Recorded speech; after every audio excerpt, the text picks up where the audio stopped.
Good morning friends. आज हम लोग संख्या पद्धति का चैप्टर क्लास 9 के एनसीईआरटी बुक का संख्या पद्धति के चैप्टर को सॉल्व करेंगे। एक एक प्रश्नावली आपको हल करके बताया जाएगा, समझाया जाएगा। आप उसको निरंतर अध्ययन करते रहें। संख्या पद्धति की जो सारी परिभाषाएं हैं आपको वो पिछले कक्षा में दी जा चुकी हैं, तो आप पिछले कक्षा का अध्ययन करें और अन्य कोई चीज न समझ में आ रही हो तो उसे कमेंट बॉक्स में बताएं। और इसी प्रकार संख्या पद्धति के चैप्टर में आपका जो क्वेश्चन दिया है हम लोग उसको सॉल्व करेंगे। संख्या पद्धति में फर्स्ट प्रश्नावली आपकी 1.1 है, उसको हम लोग सॉल्व करेंगे क्योंकि संख्या पद्धति से जितनी रिलेटेड परिभाषाएं थी हम लोग उसको पिछली कक्षा में पढ़ चुके हैं। तो आप उसको अध्ययन करें और अपने क्वेश्चन को सॉल्व करें। फर्स्ट पॉइंट 1.1 का फर्स्ट क्वेश्चन क्या कर रहा है? कह रहा है कि क्या शून्य एक परिमेय संख्या है? क्या शून्य जो है एक परिमेय संख्या है? क्या इसे आप p बाई क्यू के रूप में लिख सकते हैं? p और q एक पूर्णांक है, q equal to not equal 0। तो आपको बताया गया था पिछली कक्षा में कि परिमेय संख्या जो होती है, परिमेय संख्या जो होती है वो p बाई क्यू के रूप में लिखी जाती है। p बाई क्यू के रूप में लिखी जाती है जहां q equal to not equal 0 होता है। q equal to not equal 0 होता है, यानी p और q जो होता है वो क्या होता है? पूर्णांक होता है। p और q जो होता है वो क्या होता है? पूर्णांक होता है। तो कह रहा है कि क्या शून्य एक परिमेय संख्या है? तो इसका आपका आंसर होगा, जो शून्य है आपका एक परिमेय संख्या है। इसका आंसर होगा हाँ, शून्य जो है आपकी एक परिमेय संख्या है। इसे हम लोग p बाई क्यू के रूप में लिख सकते हैं। इसे हम लोग p बाई क्यू के रूप में लिख सकते हैं। जैसे 0/1, 0/2, 0/3, 0/4, इसी तरह हम लोग लिखते हुए चले जाएंगे। हम लोग इसको परिमेय संख्याओं के रूप में यानी कि p बाई क्यू के रूप में लिख सकते हैं। ठीक है, तो पहला क्वेश्चन जो था आपका कि क्या शून्य एक परिमेय संख्या है, तो ये क्या हो गया? हाँ, शून्य जो है आपकी एक परिमेय संख्या है। क्या इसे p बाई क्यू के रूप में लिख सकते हैं या नहीं? तो वो भी सही है कि हम इसे p बाई क्यू के रूप में लिख सकते हैं। p बाई क्यू के रूप में लिख सकते हैं। ये जो था आपका पहला क्वेश्चन था, तो इसको p बाई क्यू के रूप में हम लोग लिख सकते हैं। और जो शून्य है, जो शून्य होता है, इसका कोई व्युत्क्रम रूप नहीं होता है।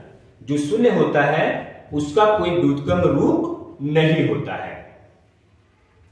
उसी प्रकार आपका अगला क्वेश्चन क्या कर रहा है? अगला क्वेश्चन कह रहा है, क्वेश्चन नंबर 2, ये क्वेश्चन नंबर आपका 1 था, और क्वेश्चन नंबर 2 कह रहा है कि 3 और 4 के बीच 6 परिमेय संख्या ज्ञात करने के लिए कह रहा है। 3 और 4 के बीच जो है आपकी 6 परिमेय संख्या ज्ञात करने के लिए कह रहा है। तो 3 और 4 के बीच हम लोग 6 परिमेय संख्या ज्ञात करेंगे। ठीक है, 6 परिमेय संख्या हम लोग ज्ञात करेंगे। तो हमसे 3 और 4 के बीच की परिमेय संख्या पूछ रहा है। क्या पूछ रहा है? 6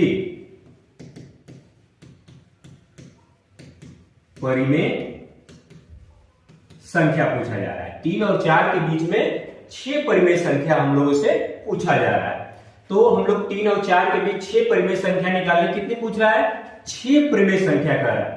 तो 6 परिमेय संख्या निकालते समय ये ध्यान रखिएगा कि जितनी आपसे परिमेय संख्या पूछे उसमें 1 ऐड कर करके, ये हो गया आपका 7, उसमें 1 ऐड कर लेते हैं और जिससे पूछता है, यानी 3 और 4 के बीच में पूछ रहा है, तो इससे इस संख्या में नीचे और ऊपर गुणा कर देते हैं। नीचे ऊपर दोनों में, अंश और हर दोनों में गुणा करने पे क्वेश्चन पे कोई प्रभाव नहीं पड़ता है। यानी 3 गुणे 7 बटे में 7 ये हो गया, और इसका क्या है 4 गुणे 7 बटे में 7 ये हो गया। हम लोग उसी नंबर से ऊपर और नीचे गुणा कर दिए दोनों में, तो ये कितना हो गया 7 त्रिके 21 बटे 7, और ये हो गया 7 चौक को 28 बटे 7। अब हमारी संख्या क्या प्राप्त होगी, ये प्राप्त हुई, और ये इसी रूप में हमारी अगली कड़ी आ गई, ये हो गया हमारा। अब इनके बीच की हमें प्रमेय संख्या निकालें। अब इन दोनों नंबरों के बीच में हमें प्रमेय संख्या कितनी चाहिए, 6 परिमेय संख्या चाहिए। तो इन दोनों नंबरों के बीच में 6 परिमेय संख्या हमारी कितनी हो जाएगी, यानी इसके बाद 22 बटे 7, 23 बटे 7, 24 बटे 7, 25 बटे 7, 26 बटे 7 और 27 बटे 7। देखिए हमारी 6 परिमेय संख्या पूछ रहा है, कितना हो गया 1 2 3 4 5 6, यानी कि 3 और 4 के बीच में हमारी ये 6 क्या हो गई, परिमेय संख्या। 3 और 4 के बीच में ये हमारी 6 परिमेय संख्याएं जो होती हैं वो प्राप्त हो गई। उसी प्रकार आपसे कह रहा है तीसरे क्वेश्चन में, ये हम लोग का दूसरा क्वेश्चन था, ये हम लोग का दूसरा क्वेश्चन था। तीसरे क्वेश्चन में कह रहा है कि 3 बटे 5 और 4 बटे 5 के बीच 5 परिमेय संख्या ज्ञात कीजिए। 3 बटे 4, 3 बटे 5 और 4 बटे 5 के बीच में 5 परिमेय संख्याएं ज्ञात कीजिए। तो इसको भी हल करने के लिए इसमें देखेंगे 3 बटे 5 और कितना है 4 बटे 5 के बीच की हमसे कितनी पूछ रहा है 5 परिमेय संख्या, परिमेय संख्या हमसे पूछ रहा है। तो इसमें कितना पूछ रहा है 5, इसमें भी क्या करेंगे 5 + 1 = 6। अब हमारा 6 हो गया। अब इस कंडीशन में देखिए, यदि हमारे हर बराबर होते हैं, यदि हमारे हर जो होते हैं वो बराबर होते हैं, तो हम इस संख्या से ऊपर और नीचे मल्टीप्लाई कर देते हैं, गुणा कर देते हैं, ताकि क्वेश्चन पे कोई प्रभाव न पड़े। यानी कि 3 बटे 5 गुणे 6 हो गया, ऊपर नीचे गुणा कर दिए। फिर अगला है 4 बटे 5, ऊपर भी 6 से गुणा कर दिया और नीचे से भी 6 से गुणा कर दिया। तो हमारा अगला क्या बन जाएगा, ये 6 3 18 और 6 5 30 हो गया। अगला है ये हो गया 6 चौक को 24 और ये हो गया 6 5 30। अब इन नंबरों के बीच हम प्रमेय संख्या ज्ञात करेंगे। इन नंबरों के बीच अनंत प्रमेय संख्याएं आपको प्राप्त होती हैं, अधिक से अधिक संख्याएं आपको प्राप्त होती हैं, जो हम लोग लिख सकते हैं, वो हम लोग उसको दर्शाते हैं। यानी 18, यानी कि 19 बटे 30, 20 बटे 30, 21 बटे 30, 22 बटे 30 और 23 बटे 30। कितना हो गया 1 2 3 4 5। हमसे 5 पूछ रहा था परिमेय संख्या, यानी कि हमारा 3 बटे 5 और 4 बटे 5 के बीच हमारी ये हो गई 5 परिमेय संख्या।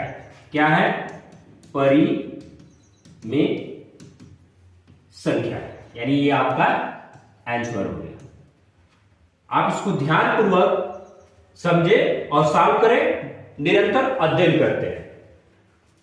तो ये हमारा कौन सा क्वेश्चन था, तीसरा क्वेश्चन था।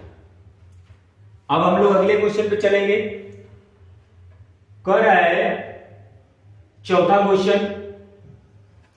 कौन सा हमारा क्वेश्चन होगा, चौथा क्वेश्चन। चौथे क्वेश्चन में कह रहा है, चौथा क्वेश्चन, प्रत्येक प्राकृतिक संख्या एक पूर्ण संख्या होती है। प्रत्येक प्राकृतिक संख्या जो होती है वो क्या होती है? पूर्ण संख्या होती है। ये क्वेश्चन क्या है? तो हमारा पहले का आंसर क्या हो जाएगा? ये क्या होगा? हाँ, प्रत्येक प्राकृतिक संख्या जो होती है पूर्ण संख्या होती है। इसमें क्या है, हम लोग सभी प्राकृतिक संख्याओं जैसे दर्शाते हैं 1 2 3 4 5 6 7 8 9, हम लोग लिखते हैं प्राकृतिक संख्याओं को 1 2 3 4 5 6 7 8 9। जब उसमें जीरो को भी ऐड कर लेते हैं तो वो हमारी क्या हो जाती है? पूर्ण संख्या हो जाता है।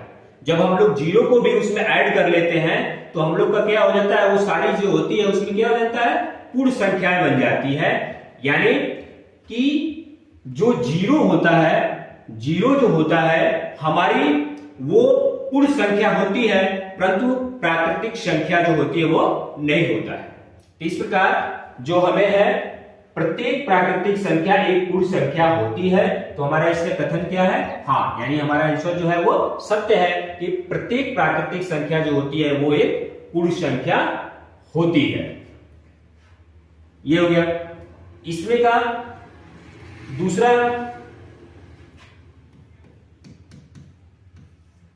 जो होगा क्या रहा है? प्रत्येक पूर्णांक जो होता है एक पूर्ण संख्या होती है। प्रत्येक जो पूर्णांक होता है वो क्या होता है? एक पूर्ण संख्या होती है। प्रत्येक पूर्णांक जो होता है वो पूर्ण संख्या होती है। हम लोग वही करेंगे, पिछले कक्षाओं जो चली है उसका आप अध्ययन करेंगे तो सभी जो पूर्णांक है, पूर्ण है, सारी चीजों की परिभाषाएं आपको मिलेगी, उसका आप अध्ययन करेंगे। तो अध्ययन करने के बाद यदि क्वेश्चन पे आएंगे तो और अधिक क्लियर समझ में आपको आएगा। यानी कि पूर्णांक और पूर्ण संख्या, पूर्णांक और पूर्ण संख्या, पूर्ण संख्याओं के साथ साथ जो होता है पूर्ण संख्याओं का मतलब पूर्णांक जो होता है आपका पूर्णांक, उसमें पूर्ण संख्याओं के साथ साथ ऋण संख्याओं को भी सम्मिलित कर लेते हैं। जैसे पूर्ण संख्याओं के साथ साथ उसमें ऋण संख्या, जैसे पूर्णांक जो हमारा हो जाएगा क्या हो जाएगा? पूर्णांक जो होगा हमारा -4 -3 -2 -1 0 1 2 3 4। यदि इस तरह चलेंगे तो ये हमारा क्या हो जाएगा? पूर्णांक हो गया। और एक पूर्ण संख्या होती है, यानी जीरो को भी जब सम्मिलित कर इतना जो होता है हमारा जो लिखते हैं वो हमारी क्या हो जाती है? पूर्ण संख्या हो जाती है। तो कह रहा है कि प्रत्येक पूर्णांक जो होता है एक पूर्ण संख्या होती है। अर्थात जो यह क्वेश्चन का आंसर होगा वो हमारा क्या होगा? वो है असत्य। असत्य है क्योंकि प्रत्येक पूर्णांक जो है एक पूर्ण संख्या नहीं होती है। प्रत्येक पूर्णांक जो होता है वो पूर्ण संख्या नहीं होती है। जैसे इसमें आप देख लेंगे आपका -2 जो है, आपका जो -2 है वो एक पूर्ण संख्या नहीं है। जो -2 है आपका एक पूर्ण संख्या इसमें नहीं है। इसी प्रकार अगले क्रम में देखेंगे, अगला कह रहा है प्रत्येक परिमेय संख्या एक पूर्ण संख्या है। प्रत्येक परिमेय संख्या जो है वो क्या है? एक पूर्ण संख्या है। तीसरा क्वेश्चन, प्रत्येक जो है परिमेय संख्या एक पूर्ण संख्या है। आपसे कह रहा है कि प्रत्येक परिमेय संख्या जो है एक पूर्ण संख्या है। तो ये क्या है इसका आंसर? कैसे हम लोग मानेंगे कि प्रत्येक जो है परिमेय संख्या जो होती है वो पूर्ण संख्या। परिमेय संख्या जैसे हमारा 1/2 3/5 1/2 3/5, ये हमारी क्या जो है? ये हमारी जो है परिमेय संख्या हो गई। एक हमारी जो है ये परिमेय संख्या हो गई। तो जैसे इसमें देखिए जो 3/5 है वो क्या है? एक हमारी पूर्ण संख्या नहीं। जो 3/5 है वो हमारा एक पूर्णांक नहीं है। जो 3/5 है वो हमारा पूर्णांक नहीं है। और यहां पे क्वेश्चन में आपसे क्या कर रहा है? प्रत्येक परिमेय संख्या एक पूर्ण संख्या है। प्रत्येक परिमेय संख्या जो है एक पूर्ण संख्या है। अर्थात ये जो हमारा इसका आंसर होगा ये होगा असत्य। ये जो होगा वो क्या हो जाएगा, असत्य हो जाएगा। तो ये था आपका क्वेश्चन प्रश्नावली फर्स्ट पॉइंट 1.1 का। ये क्वेश्चन हम लोगों ने सॉल्व किया। आप इसको निरंतर अध्ययन करते रहें, फिर उसके बाद हम लोग अगले क्लास में आपके अगली प्रश्नावली को हल करेंगे।